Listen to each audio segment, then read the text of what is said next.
My name is Carol Bremer-Bennett, and I say Yat-A to all of you, which is the Navajo way of greeting. I'm the superintendent here at Rehoboth Christian School, and my clans in Navajo are Toaglini and Totochitni. And in Navajo, you're associated by your mother's clans and then also your father's clans. And so those are the clans that I claim. Toaglini means the water flows together people, and Totochitni means the bitter water people.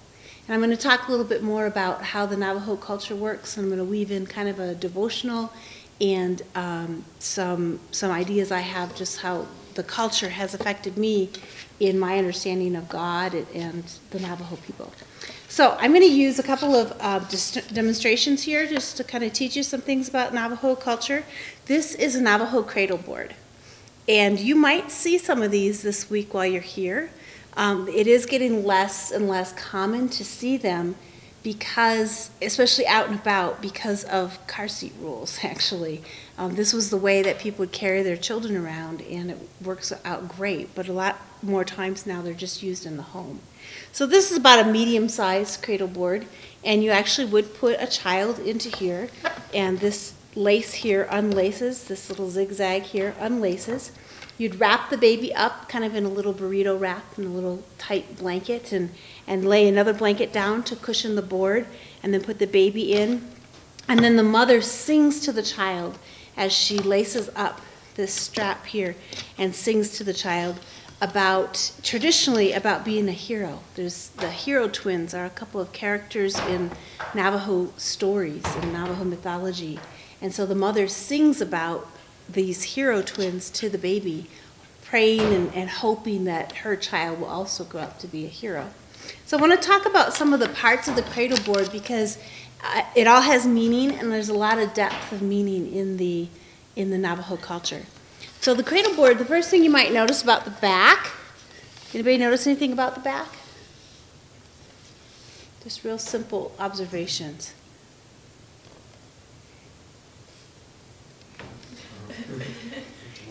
It's wood, and it's made out of cedar wood, and an uncle would actually go and make this for the baby. You're supposed to make a new one for each child. Anything else you notice about the back?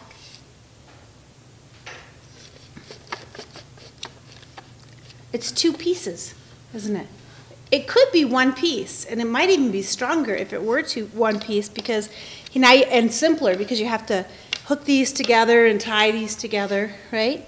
So these two pieces make up the backboard for the baby and support the child. And each of those two pieces represent the mother and the father. And so literally they are the backbone and the support for the child. And so they represent just the influence they have on the baby. We talk about wanting to have a good backbone and strong backbone.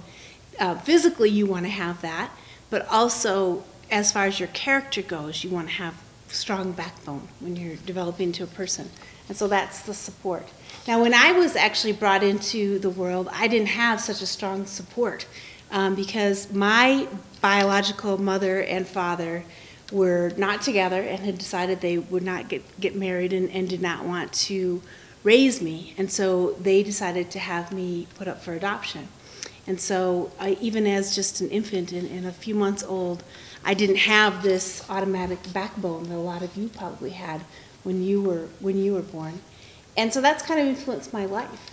I was adopted within a few months after being born, and so now I have actually a Dutch mother and father and ended up growing up in Grand Rapids, Michigan, and going to Grand Rapids Christian High. So another important part of the cradleboard is this foot piece here. When the baby is on and tied up in here, this is holding the baby so the baby doesn't slide off. So this is a little foot piece, kind of the foundation of the cradleboard.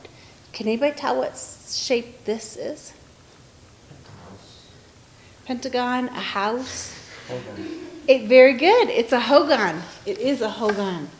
And that represents just how you have your foundation is in your home.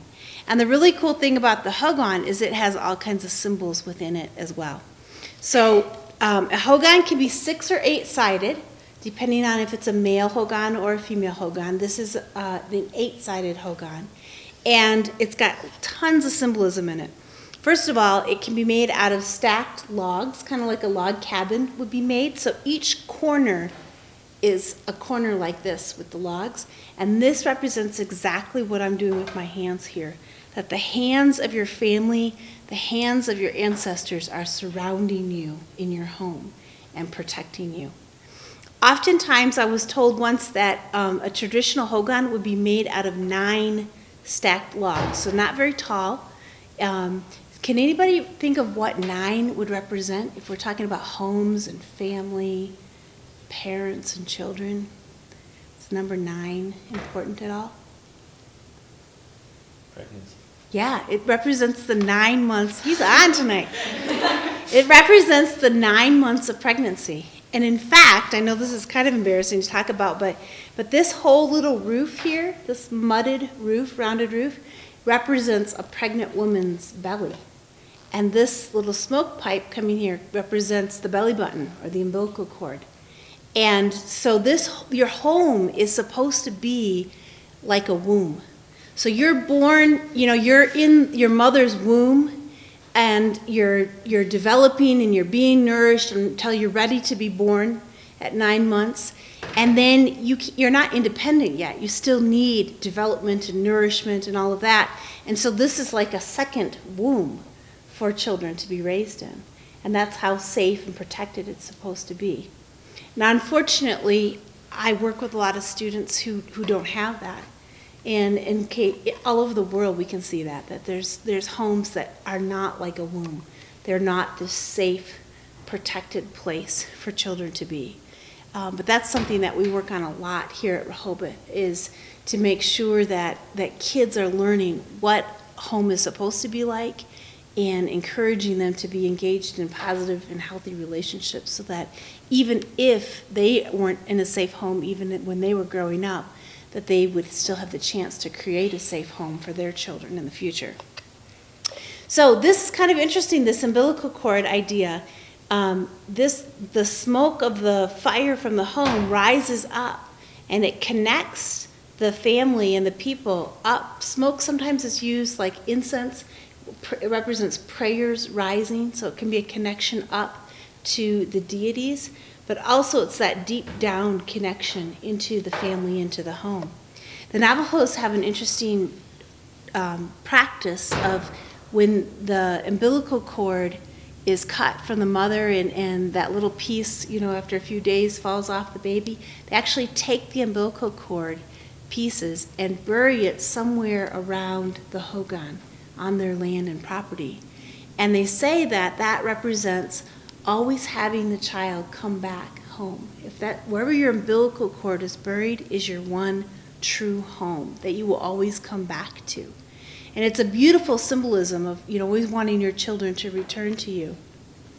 There can be a hard side of some of the beliefs in Navajo too, because sometimes if people don't do things exactly right, then there's some blame that happens. So if I didn't bury, let's say I didn't bury the umbilical cords of my children because the hospital didn't give me the umbilical cord, or I just didn't really believe in it, or whatever, and then if something happened and my daughter stopped talking to me and never came home, then people might go, oh, that's because Carol didn't bury the umbilical cord, and so that's why that happened. And so there can be some blame and kind of some dark sides to beautiful things that are in the culture. Or perhaps, maybe one of my kids goes off and joins the army and, gets killed in a war or something. Then I could get blamed that the reason that he didn't come back is because she didn't bury his umbilical cord, so he couldn't find his way back to her. Those kinds of things can happen in some of the traditional beliefs. It's kind of neat. A couple of my friends who are Christians have had to think about, well, what does it mean if I'm going to be Navajo and there's these traditional beliefs, but I'm also a Christian? What do I do, and how do I think about some of those things? And I have a couple of friends who over here at Rehoboth Church have buried their child's umbilical cord on the east side of the church building outside, and said, really what matters to us is Not that our children will come home every time, but that our children will always come home to the church, will always come home to God, will never forsake God and try to walk away from God. And so they kind of turned the symbolism a little bit and said that's what's really what we want to do with our child's umbilical cord. So it's kind of interesting. Inside of the hogan, first of all, the door always faces to the east. This way is east here. And you greet the morning sun. Navajos will often go out in the morning before the sun rises and as the sun is rising and say prayers to the east. And kind of the different parts of the hogan represent the times of day too. So on this side of the hogan is the male side of the hogan, the south side, and then on this north side are the females' side of things. And so I'm going to just pass this around. You can kind of see some of the different things that are in there, little representations of tools and a medicine pouch and that kind of thing. In Navajo, 4 is a really important number. In the Bible, we have important numbers like 7. What's another important number in the Bible? 3 for the Trinity. 40 for the flood and for the 40 days that Jesus was in the desert, kind of a number of completeness. Any other important numbers? 12. We've got the 12 disciples and the 12 tribes. Well, in Navajo, the most important number is 4. And in Navajo, we have the 4 sacred mountains. And right now, you're inside of the 4 sacred mountains. We call that Deneta. It's the Navajo land. And there's a belief that you're kind of protected in those 4 sacred mountains. There's the 4 times of day. You've got the morning and the day and the evening and the night. You've got the 4 kind of developmental stages of a person. So you have a baby, an infant, a young person, an adult, and an elder. You've got, the 4 different directions. I keep going around in a circle, but it's represented over and over again. And so the Navajos think a lot about how those different times of day move. And for each direction in Sacred Mountain, there's also a color that goes with each of those things. And so those are some important things. The Cradleboard reflects some of those important numbers too. If you look, if there were a baby in here, then you would kind of see 4 peaks along the side of that blanket, and those represent the 4 sacred mountains. And I'm going to talk a little bit more about the sacred mountains in a minute. There's another neat part of the symbolism of this. Oh, this also represents the sacred mountains up here that's kind of cut out here. And these little holes here, I was told once that these holes would be here, even if I didn't need this strap to hang this on my wall, that these little holes would be here, and they would represent your ear canals. And if this is your mother and this is your father, what are you supposed to be doing with your ear canals? Listening. And that's a really important thing in Navajo culture, is to listen more than talking. Listening is very important. So that represents the ear canals. Then we have this part here. This is sort of the roll bar of the Cradleboard, because if the Cradleboard's sitting here outside under the tree and the dog runs by or the wind blows, this Cradleboard could crash over. But this part protects the baby's head. So this is the safety bar. But what does it look like? Anybody see what that looks like? Did you say it? I said, I don't know if it's right. I said rainbow. It is a rainbow. Very good. So it's arched, and it represents a rainbow. Now here's something really interesting to think about. In the Navajo creation story, there's a long Navajo creation story that explains how did the Navajos get here. But in that story is a flood, because the Navajos believe that they're in the 4th world. This is called the 4th world, the glittering world. And what the Navajos teach is that all the other worlds that came before were destroyed. Because of choices that the people and the animals had made, those worlds needed to be destroyed. And the 3rd world was destroyed by a flood. And the people and the animals had sinned, and so a flood was destroying everything. The waters were rising, and a huge reed was planted. If you've ever seen a reed at the edge of a pond or a lake, it's kind of hollow inside, like a straw. And if you broke it apart, it's kind of fibrous and sticky inside. Well, this is a giant reed that's planted as the floodwaters are rising. And first man, first woman, the animals are able to get inside of the reed and climb up and escape the rising waters and emerge into this world, the fourth, the glittering world. And, there's stories about how Coyote just barely made it into this world and got his tail wet at the last second. And that's why the tip of his tail has little different coloring on it and so forth. So it's kind of interesting because even around here, if you hiked Pyramid today, but if you go and hike around in this area, you can find evidence that this land was once underwater. Over here on the White Cliffs area, there are places where you can find fossilized shells and little critters that were in the rocks and that were all underneath water. There's other places. One of our teachers is really good at geology. He'll take groups hiking, and you can find petrified shark's teeth out there when you're walking. So this was underwater. And it's really interesting how the Navajos, without any knowledge of the Bible and Noah and all of that, still knew about the flood somehow, and it still made it into their creation story. And so I think it just points as evidence that the flood is something that really happened, and even a culture who didn't know the Bible would still know some of that story and some of the same ideas, that it was people who were sinning that caused the flood, and we have another chance. We need to do better this time, kind of idea. So it's kind of an interesting thing. I thought I wanted to talk a little bit more about the sacred mountains. Growing up in Grand Rapids and then coming out here after I graduated from college was kind of hard for me because I grew up in Grand Rapids. You can see the color of my hair, my skin, and I kept thinking, I'm Navajo, I'm Navajo, I'm Navajo. Every time I had a chance to do a project on my own, I would do something about Navajos. Whether it was building my own hogan or writing a paper about some historical event, I was always trying to find out more about being Navajo. And I was fortunate to meet some people along the way who were in Grand Rapids training to be pastors who were Navajo. So I got to actually meet some Navajo people, but it was kind of lonely for me, at times to be surrounded by people who were not Navajo, but I kept hanging on to that identity. I came out here when I graduated from Calvin, and I was kind of searching for things and kind of running away from God about a few things too. And I ended up at Rehoboth, and I ended up in the mission house at Rehoboth.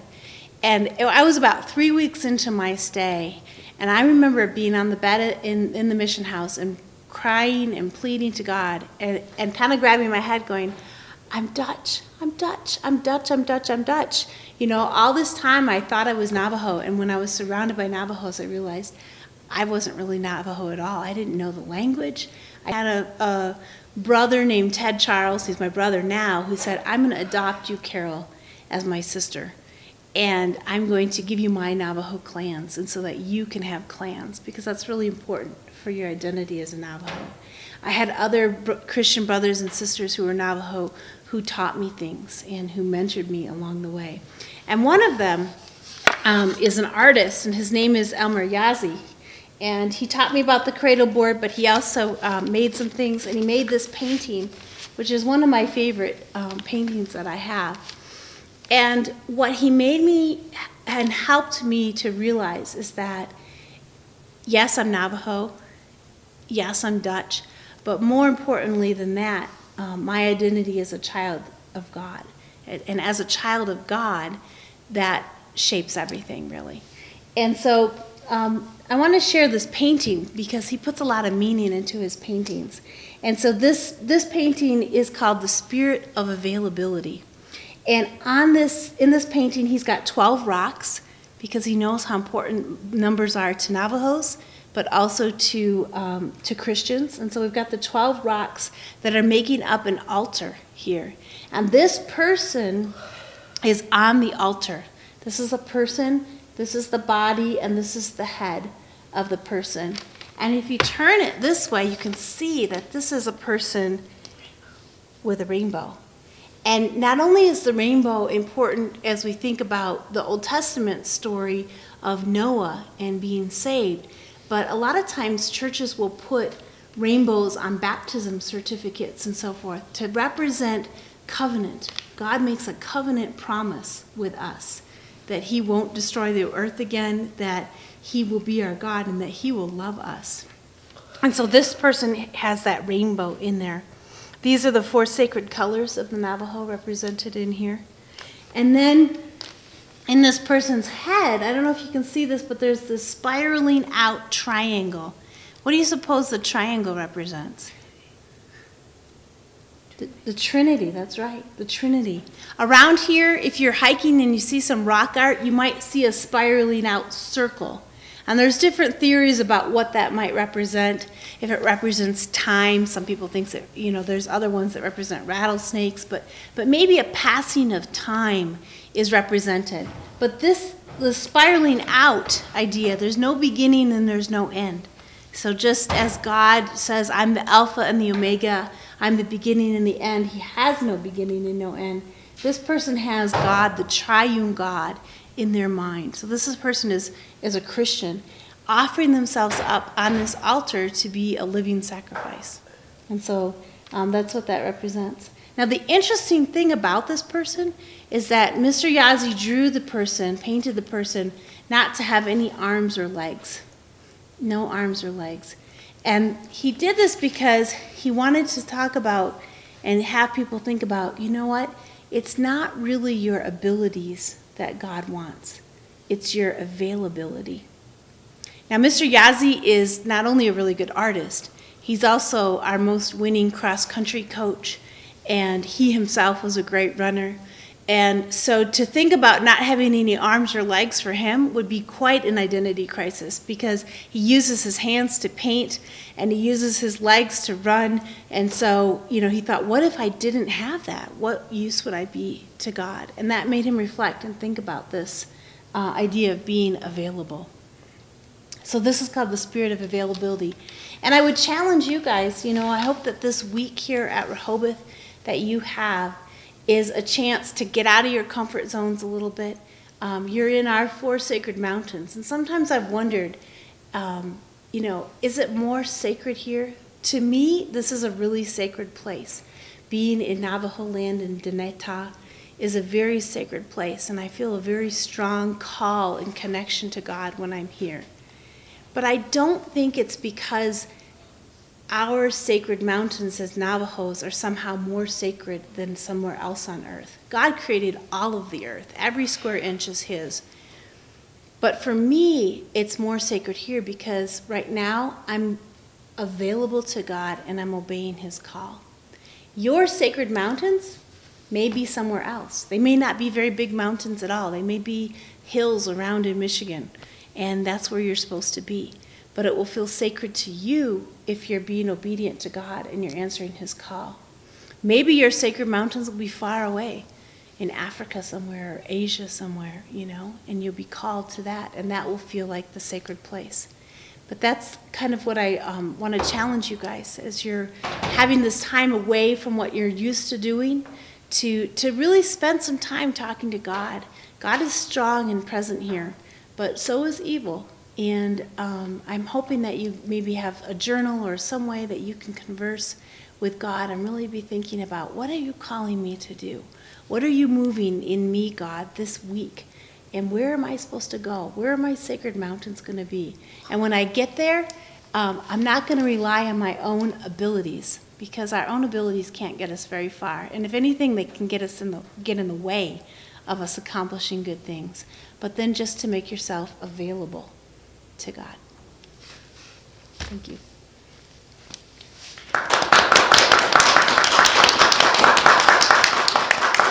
Do you guys have any questions about some of the cultural stuff or anything that I know you were researching a little bit before you got here too? Maybe you stumbled.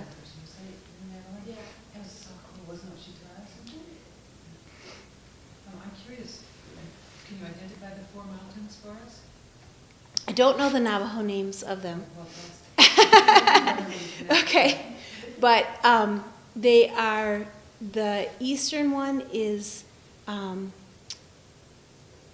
Hesperus, and the southern one is Mount Taylor, The western one is San Francisco Peak, which is by Mount Taylor. You drive between here and Albuquerque. When we were up on Yes. Pyramid today, we could see You Mount could see Taylor. that. Remember That's when Mount I said Taylor. that's 60 miles That's the away? southern one. That's the one. The western one is in Flagstaff, Arizona, San Francisco Peak, and the northern one is Mount Blanco So there's in quite a Colorado. huge It's a territory very there. huge, yeah, it's a very huge area.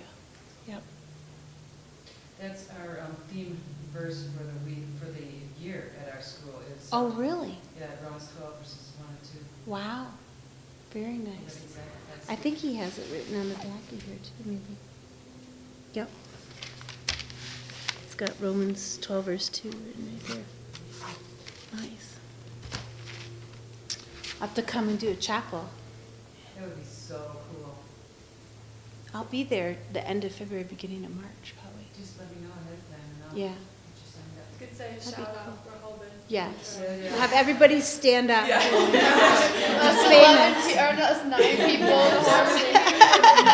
I think we made a noise. I think we did. When we do seniors.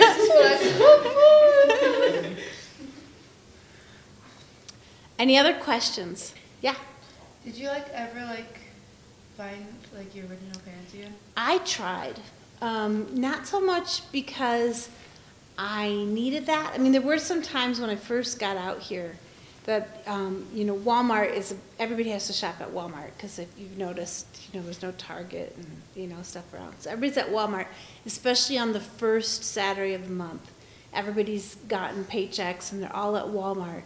And I remember standing in line thinking, I wonder if any of these guys standing near me is my dad. And I'd start looking around thinking, he maybe he's the right age, maybe him, So it's my father who's Navajo and my mother is not. She's around here we call it Anglo. She's Anglo.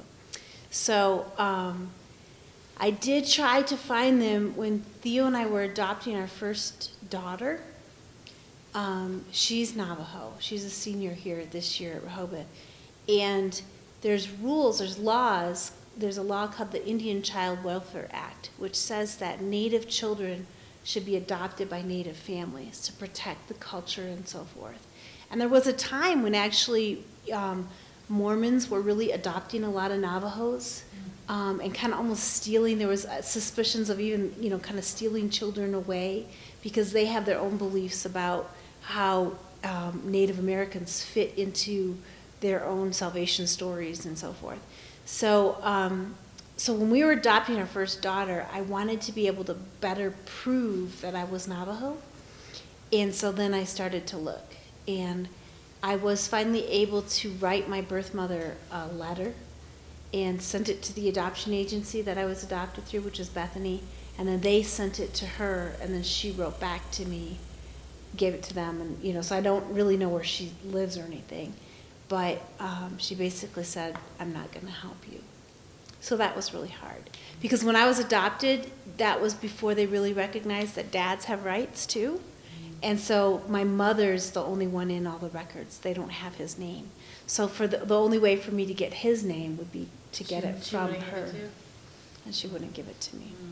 So that was pretty hard.